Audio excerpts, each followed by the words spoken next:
Cavalcade of America, sponsored by DuPont, maker of better things for better living through chemistry, presents three of America's favorite actors: Preston Foster, Gene Lockhart, and Otto Kruger in The Doctor Shoots a Cannon.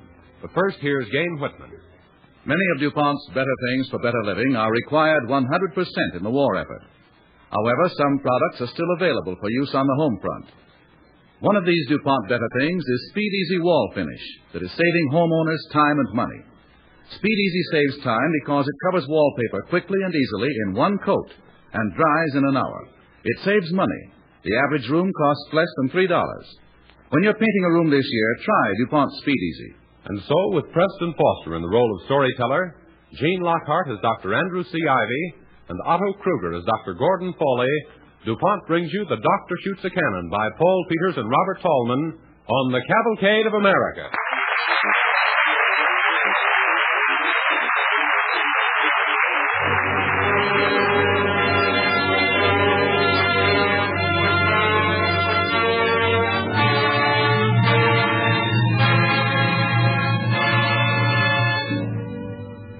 This is Preston Foster. Tonight I'm going to tell you a story. It's a true story, and it's called The Doctor Shoots a Cannon. It's not about any doctor in particular. Or rather, there are two doctors who actually do shoot a small cannon farther along in the story. But there's more to it than that. A lot of us think of doctors only as men who treat people who are already sick. But doctors are also fighters, men who fight sickness itself. The fighters in our story wear the uniform of the United States Navy. They fight in the gleaming, insulated laboratories of the Naval Medical Research Institute, in a quiet sort of place called Bethesda, Maryland. But it's no snug harbor.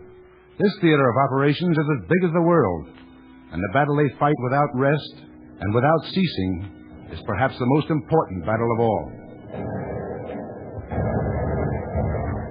Time, the present. Aboard a U.S. destroyer off the coast of Norway on a battle-racked route to Murmansk. Attention, all men topside, all men topside. Put on battle jackets to fly in at flashburn cream to face and hands. Battle jackets and that. All right, Nick, haul out that can of goop. Yeah, I don't like that stuff. Well, just rub it on. Don't shake it. That's a heck of a note when you have to go into battle smeared up like a clown. But flashburn ain't nothing to monkey with. I saw Chaplin did it once down in town, but I want to pass it away. Look out! Man, that was a close one. Who said them Nazis can't shoot? Yeah. Look out! Look out! Hey, Nick, you hurt? No, I don't think so. But, man, did you feel that blast go by like lightning? What's so funny? You ought to see your face. I got a pocket mirror here. What's the matter? Here, have a look. Brother, you got two of the prettiest roses in those cheeks of yours I ever seen. We'll see what's so funny about that flashbang. Could have been very serious. I thought you didn't like to put that stuff on your face. Say, that's some stuff, though. It didn't hit me anywhere but those two little spots I missed. I wonder who invented it.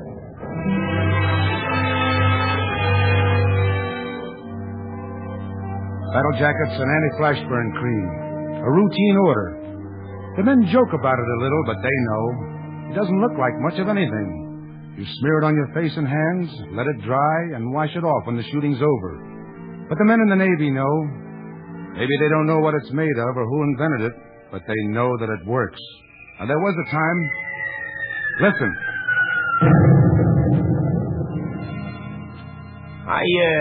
I was in the bunk room shaving when the bomb hit us, sir. Jenkins was perched on the bunk right behind me, and he didn't feel anything. But me? Say, it was like somebody snapped a whip over my hands and face. It went up my legs and arms like scalding water, sir. Only dry. Hot and dry. When I heard the alarm bell go, I grabbed for my life jacket and started down the passageway. I didn't hear the explosion. It was like something came rushing at me. Choked off my breath. No, it wasn't hot in there. I didn't see any flash. It just hit me. Poof. I didn't think it could be a burn.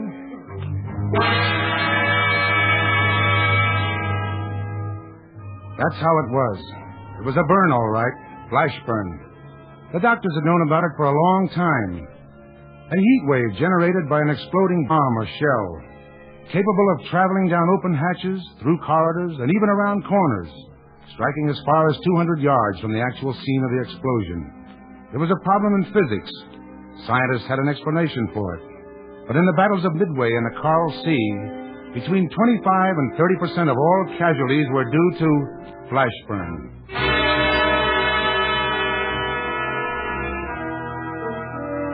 Dr. Ivy, report to Captain Hawkinson immediately.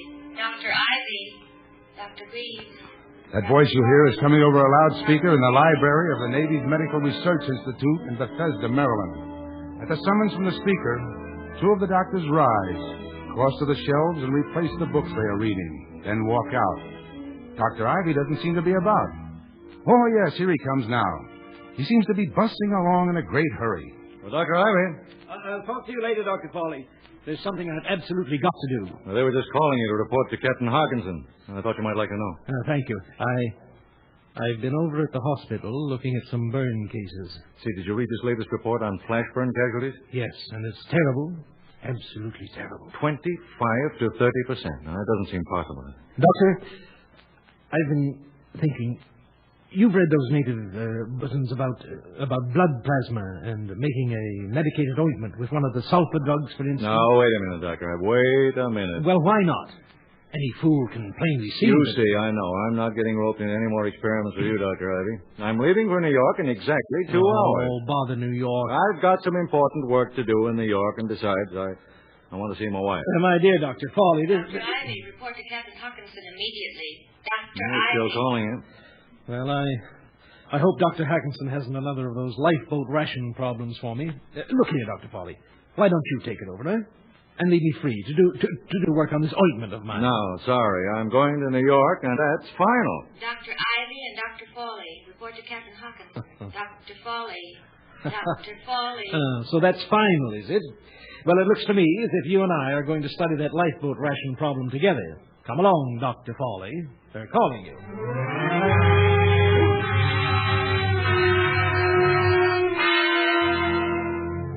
They're calling you, Dr. Fawley. Are you really going to take that trip? Your commanding officer probably won't insist that you stay. And what about you, Dr. Ivy? That new treatment for burns sounds like a good idea, but there are other men working on it. Good men, too. Well, let's wait and see what he has to say. Here's his office. Open the door and go in. Good morning. Sit down, gentlemen. Yeah, thank you. You know Dr. Coy, Dr. Greaves? Yes, Good morning, gentlemen. Of course, you've read the casualty reports on Midway and the Coral Sea. I certainly have, Dr. Hackinson. Well, the problem here is not basically one of medication. Improved medication will help matters, of course. We should have that perfected very shortly. But the Navy has asked us not for a medication, but a preventive for flash burn. What is your suggestion, Dr. Penny?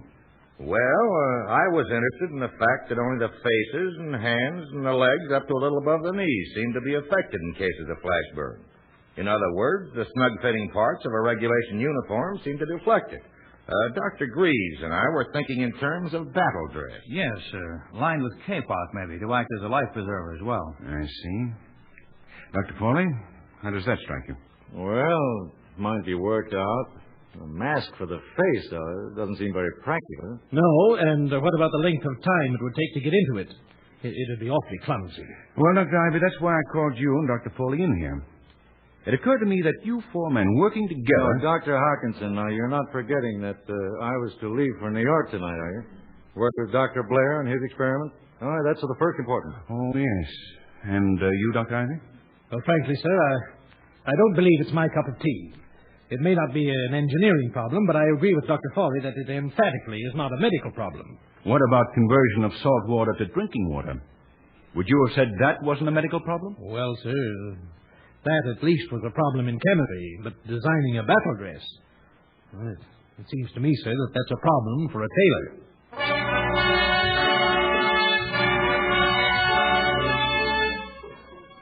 Think again, Doctor. What about William Gorgas scrubbing the streets of Panama City, haggling with housewives over water containers, cutting down brush and draining swamps to hound the malaria mosquito out of his hiding places? Was that the way to tackle a medical problem? It stopped malaria, Doctor. There's your answer. Clothing is not the answer to flash burn. I'm positive it's not. There must be some answer.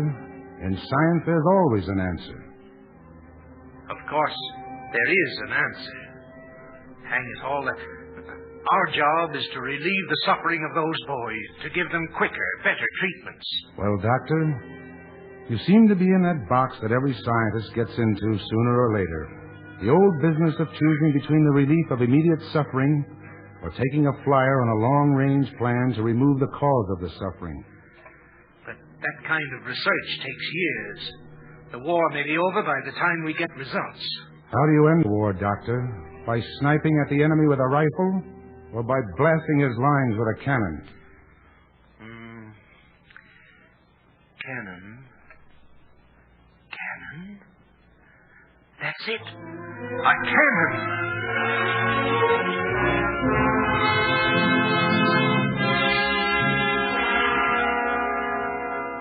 Dr. Polly!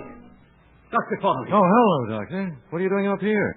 Thought you were doing research on that ointment over at the hospital. Well, they're doing very well over there without me. And by the way, what are you doing here? I thought you were in New York. Well, it was decided to postpone the trip. Thought I'd drop around, see how Dr. Corey and Dr. Greaves are getting along with that battle suit of theirs. Oh, that's funny. I was going to do the same thing. Did you read about the Macaulay? Yeah. A transport. That means most of the casualties were non-combatants. Flashburn? Of course. We don't have complete reports yet. No, of course not. Say, look, Dr. Ivy, I was thinking. Yeah? Why not an ointment? Or, a heavy grease like channel swimmers used to put on themselves. Now, if it keeps out the cold, it ought to keep out the heat. Yes, but grease melts. Try again. Well, there's zinc oxide, of course. How do we know? It might crack. Think of the intense heat of flashburn. That's right, gosh. If there were only some way to experiment. There is. Shoot a cannon. Huh? Shoot a cannon. Come on. I'll show you.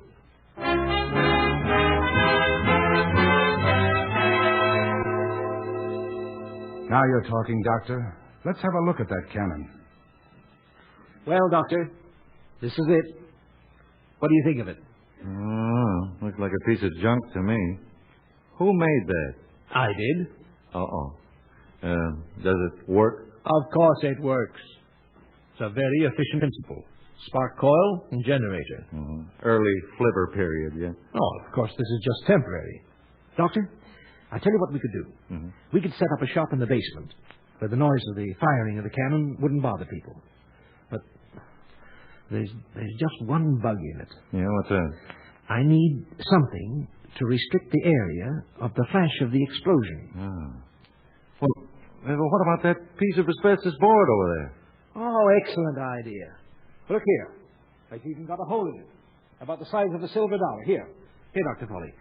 Take some of this zinc oxide and put it on your arm. Hey, do I have to be the first guinea pig? Zinc oxide was your idea. Here, let's prop it up. Now, you stand behind it.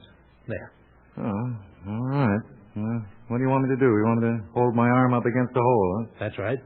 Now, ready? Well, shoot. Oh, hey, that burnt like the devil. Good. Good? What do you mean, good? Why, we're on our way to the solution of our problem. We know now that zinc oxide won't work. Oh, yeah. You mean to say that we have to try every possible substance by the process of trial and error? Do you know any other way? Well, no, but, listen, this will take years. Yes, I know. And that's what worries me. Yeah, well, there's only one thing to do. Go and see Dr. Hawkinson. Ask him if he'll approve of it. All right. After you, sir. Oh, Dr. Foley, Dr. Ivy, did you see this? What is it, Dr. Greaves? Oh, it's tonight's paper? Oh. The Chicago. The Chicago's been sunk. Probably means another big battle. More flash burn cases. Oh, we can't let this experiment take years, Dr. Ivy. We can't.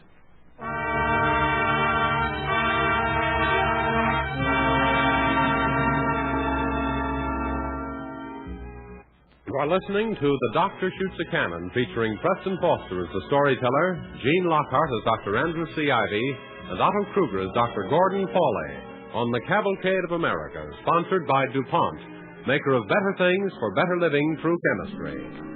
As our play continues, Dr. Ivy and Dr. Fawley of the Naval Medical Research Institute in Bethesda, Maryland, have begun experiments to find a solution to a centuries-old problem, the pain and injuries resulting from flash burn. Just when they seem to be on the track, they encounter their first great barrier, the apparent need of years to experiment.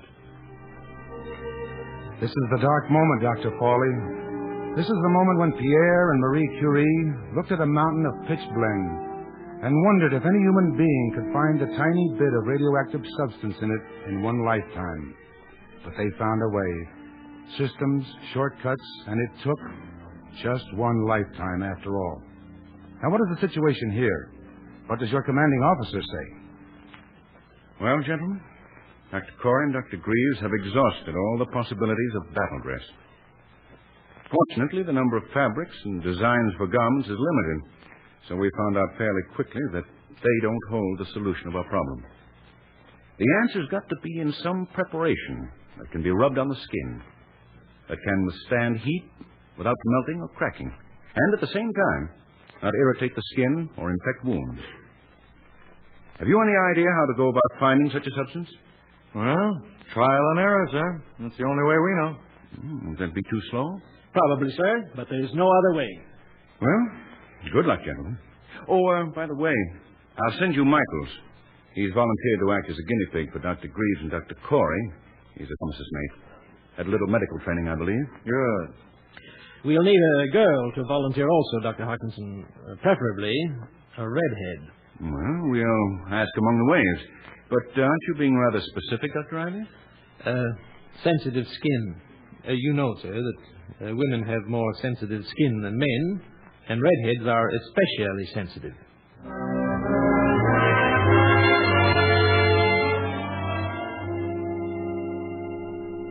Well, I understand Dr. Corey and Dr. Greaves have willed you to us, Michaels. I guess that's about it, sir, but I wanted to go on with the experiment and got interested in it. Seaman Holland reporting for duty, sir. Well, glad to see you, Holland. This is Michaels. This is the other subject of the experiment. Very pleased to meet you, Holland. Thank you. When do we begin the experiment, Doctor? Right now. Dr. Ivy's ready. All set, Dr. Foley. All right, then. Now, Holland, you and Michael stand on the opposite side of that asbestos shield there, will you? And press your arms against these round apertures. Right here? Mm-hmm. Now, that blast will strike your skin in that restricted area, and that'll enable us to study the intensity of the burn. Well, you want to add anything to that, Dr. Ivy? No, Doctor, that's about it, except that we've prepared 4 different ointments, which we will put on 4 different spots on your arm. Well, then you're going to shoot 4 times? No, 16, Holland. 4 times 4 is 16, isn't it? Or have you youngsters changed there? Oh, are you going to shoot yourselves, too? Well, a good scientist always starts with himself. You see, Michaels knows. He's had 6 months in medical school. Yeah, a year, sir. A year, huh? New Jersey? Pennsylvania. All right, now, if this ointment works, there won't be any erythema. That means redness, Holland. I see. It was a year, Doctor. And if it doesn't, you'll report at the end of 24, 48, and 72 hours for observation and treatment. All right, you're the first victim, Dr. Ivy. You ready? Just a minute. Let me check. Formula A2, B1, C4, D8. All right, Dr. Foley, let it go. Burn? I'm afraid so. Oh. That scare you, Miss Holland? No. You'll get used to it. No? Go ahead, sir. Ready again, Dr. Ivy. Ready? Oh. Hurt? Not much. Next. How's that, Michael? There. Uh-huh. Shoot. I think D8 does it. No burn at all. Yeah? Well, let me make a note of that. Huh? All right, you ready, Miss Holland? Yes, sir. Shoot. Miss Holland, if this is hurting you too much... Michaels was right, sir. One gets used to it. Why can't you do hers on my left arm? She's got a very nasty burn there, sir. Are you trying to suggest I want to back out? Oh, no, but Well, get this straight. Whatever a sailor can do, a wave can. That's what you think. Dr. Foley.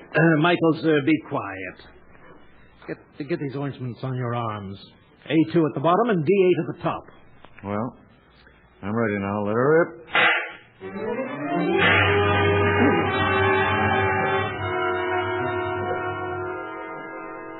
Well, let's see. Here's the score for D8. Non-irritating, 10 points. Ease of application 7. Adherence. Don't tell me. I've still got it all over my shirt. And drying time 2. Insulation 10. Well, that's good. Yeah, removal ease 3. Comfort when worn 2. Cost 5. And availability of materials 8. Yeah, well, in other words, it's easy to put on and good for burn. Yes, it's too tacky, it's too sticky, and too slippery. And it picks up dirt. It sticks to our clothes. And it won't come off. And that means that all ointments are out. They're all too sticky. Doctor, how about glove film? Glove films? Yes. Non-oily creams. Oh, you mean one of those bronze or aluminum preparations? Surely. They dry quickly, and they don't smear. All right. Now, supposing a man is shot and some of that metal gets into a surgical wound. Well, there must be other glove films, non-metallic ones. No, Doctor. Now, listen, we're kidding ourselves. Instead of being nearer the solution, we're farther away than when we started.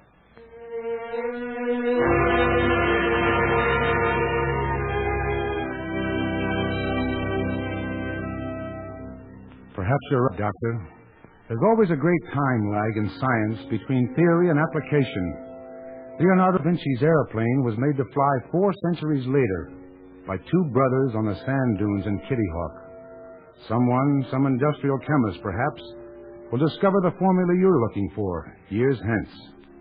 It'll be another case of a lucky accident, or spilling rubber on the stove, or something that just escaped your attention, like sulfa drugs, discovered 3 decades before their miraculous healing powers were known.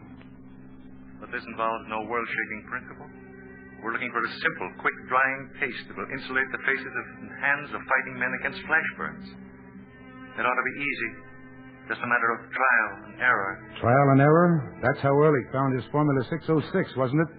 It might just as easily have been number 10 or number 10,000, but it was 606. We haven't time for 605 failures. We haven't time. Pick up that newspaper on the desk in front of you, Dr. Fawley. Another destroyer reported missing. More engagements with the enemy. The boys who went down with those ships have plenty of time. They can wait. Listen, Doctor. Hear that? That was a Jap bomb landing on the deck of the Aaron Ward. You'd better get going, Doctor. You'd better hurry. Formula H24. Ouch! That burns. Throw it out. No insulation. Formula J17. Why, that didn't hurt at all. Yes, but it won't stay on. Adherence 0. Formula L39. Come on, Michael, stock up. Oh, all right, I guess. But I can't get it off. All right, use alcohol. Now for the film glove end. Formula M42. Fine. I'd say that's pretty close. It won't do, correct. Let's try a modification. Formula M70. Well, what do you know? I never saw the thing. Oh, this looks like something. Has all the properties. It dries in a minute. Sticks like paint. Comes off with soap and water. And this is it. This is it. Formula M70. It sounds very important, sir, doesn't it? Like a scientific discovery that's really big. Michaels, I don't think this is exactly small.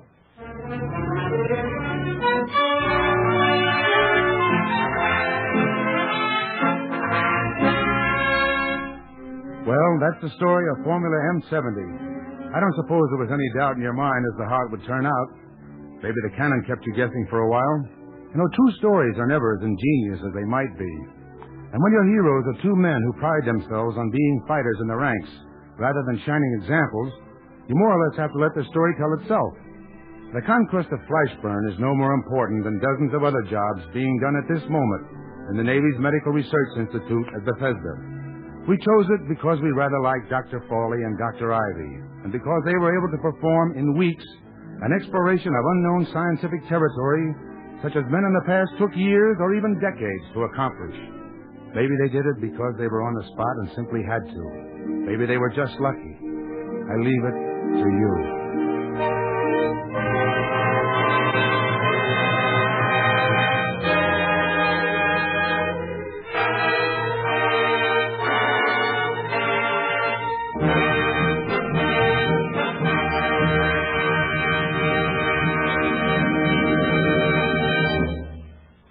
thanks to Preston Foster, to Gene Lockhart, and to Otto Kruger, our stars on this evening's Cavalcade. As an enterprise long dedicated to a policy of chemical research, DuPont is proud to salute the scientists who, by their skill and devotion, have again inched forward the frontiers of human knowledge, and thus been the means of saving countless human lives. Mr. Foster will return a little later to speak for himself and his fellow players. And now here is Gain Whitman to tell you about a product of chemistry used in the anti-flashburn cream you've heard about tonight. One of the ingredients used in the anti-flashburn cream is titanium dioxide. Titanium dioxide is one of the most versatile of the more than 4,000 chemical compounds manufactured by DuPont. If you visited a stockroom filled with samples of these 4,000 or more compounds, or even a few hundred of them, you'd find it difficult to tell them apart. Yet a single one of these compounds may have scores of uses in industry which no other can accomplish. Titanium dioxide is a white powder so fine that it would take 16 million individual particles of it side by side to make 1 inch. It's used by the armed forces in the protective creams that safeguard a man's skin against painful flash burns inside gun turrets, and in other creams that offer protection against sunburn and insects in the tropics. And this same titanium dioxide, coated on a welding rod, keeps the electric arc steady and ensures smoother and stronger welds. It is titanium dioxide that gives present-day white paints their extraordinary whiteness and covering power, and the lighter colors their clarity and resistance to fading. That's why practically all of the compound DuPont manufactures for paints is now going to the armed services for protective paint coatings and camouflage. Many peacetime products, such as white rubber and the best white leather, depend for their whiteness on titanium dioxide because the particles are so fine that they go all the way through. Linoleum and felt-based floor coverings owe not only their colors, but much of their resiliency and long wear to this compound. It reaches you in coated fabrics, even in soap. And titanium dioxide is handling a job in the field of paper manufacture that affects all of us at the present time. As you know, wartime needs for paper are so great that the government asks you to turn in your waste paper as a salvage. Books and magazines are printed on thinner paper. Even the writing paper you buy today is thinner. A few years ago, it would have been difficult or impossible to use such thin paper because the print or writing would have shown through from the back. But titanium dioxide added to paper keeps this from happening, and so conserves paper, makes it go further. All of these things and many more are accomplished by a single chemical compound that represents only one of DuPont's many better things for better living through chemistry. And now here is Preston Foster speaking for himself, Mr. Kruger, and Mr. Lockhart.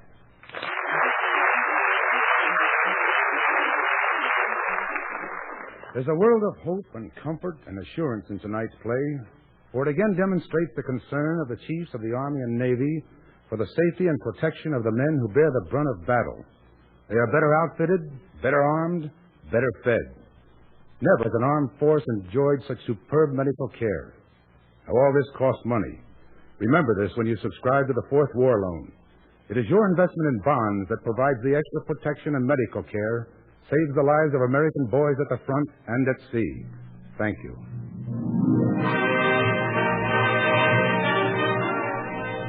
Next week, Cavalcade will present two of Hollywood's popular stars, Dick Powell and Ona Munson, in The Sailor Takes a Wife, a drama based on the adventures of a newspaper editor who joins the merchant marine. The play concerns itself with jilted love, an Irish temper, and patriotic duty.